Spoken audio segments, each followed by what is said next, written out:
بسم اللہ الرحمن الرحیم۔ شروع اللہ کے نام سے جو بڑا مہربان اور نہایت رحم کرنے والا ہے۔ سہیل حمید فرقت کے محترم عزیز دوستو، السلام علیکم۔ محترم ناظرین، سرکار غوث اعظم رحمۃ اللہ علیہ سردار اولیاء ہے۔ آپ کے بزرگی کی شہرت پورے بغداد میں بہت عام تھی۔ ایک مرتبہ ایک بڑھیا سرکار غوث اعظم رحمۃ اللہ علیہ کی برگاہ میں حاضر ہوئی اور عرض کرنے لگی، یا غوث اعظم رحمۃ اللہ علیہ، میرے اس لڑکے کا دل آپ کی طرف بہت مائل ہے، آپ کو یہ بہت چاہتا ہے اور آپ سے بہت محبت اور عقیدت رکھتا ہے، اس کو اپنے غلامی میں قبول فرما لیجئے تاکہ یہ ایک اچھا مقام حاصل کر سکے، آپ کی خدمت کر سکے، ایک بہت ہی بڑے مقام پر پہنچ جائے۔ میں چاہتی ہوں یہ آپ کی خدمت میں ہی رہے اور آپ اس کو اعلی مقام پر پہنچا دے۔ سرکار غوث اعظم رحمۃ اللہ علیہ نے فرمایا، ٹھیک ہے، اور سرکار غوث اعظم رحمۃ اللہ علیہ نے اسے اپنے پاس رکھ لیا اور اسے مجاہدے اور ریاضت کی تعلیم دینا شروع کر دی۔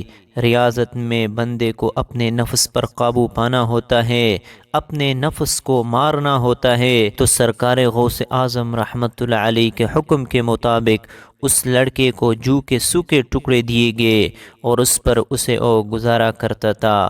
سوکھے ٹکڑے کھانے کی وجہ سے وہ کمزور پڑ گیا۔ کچھ دنوں کے بعد وہ بڑھیا اپنے بچے کو دیکھنے کی عرض سے وہاں پر آئی تو دیکھا اس کا بیٹا جو کہ خشک روٹی بنا سالن کھا رہا ہے، بہت ہی کمزور ہو گیا ہے۔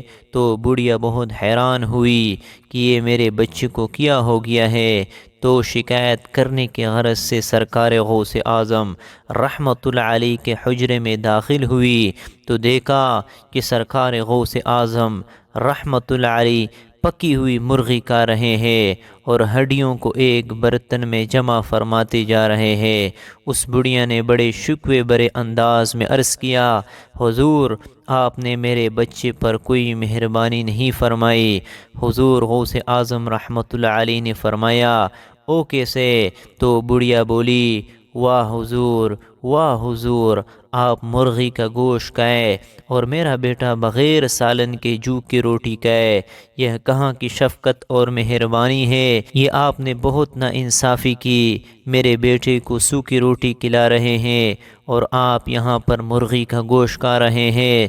اس بڑھیا کی یہ بات سن کر سرکار غوث اعظم رحمۃ اللہ علیہ مسکرائے اور سرکار غوث اعظم رحمۃ اللہ علیہ نے اپنے ہاتھ مبارک ان ہڈیوں پر رکھا اور فرمایا، اے مرغی، اس اللہ کے حکم سے زندہ ہو کر کڑی ہو جا جو ان گلی سڑی ہڈیوں کو زندہ فرمائے گا۔ سرکار غوث اعظم رحمۃ اللہ علیہ یہ فرماتے ہی وہ مرغی فوراً ہڈیوں سے گوشت بن کر زندہ کڑی ہو گئی۔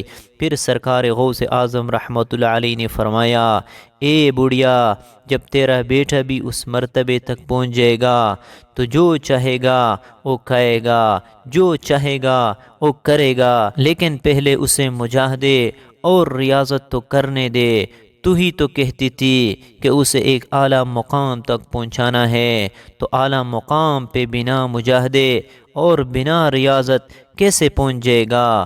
جب یہ بھی مجاہدے اور ریاضت میں پورا مکمل ہو جائے گا تو جو چاہے گا وہ کھائے گا اور جو چاہے گا وہ کرے گا۔ وہ بڑھیا بہت شرمندہ ہوئی اور سرکار غوث اعظم رحمۃ اللہ علیہ سے معافی مانگنے لگی اور وہ واپس اپنے گھر کو روانہ ہو گئی۔ سبحان اللہ۔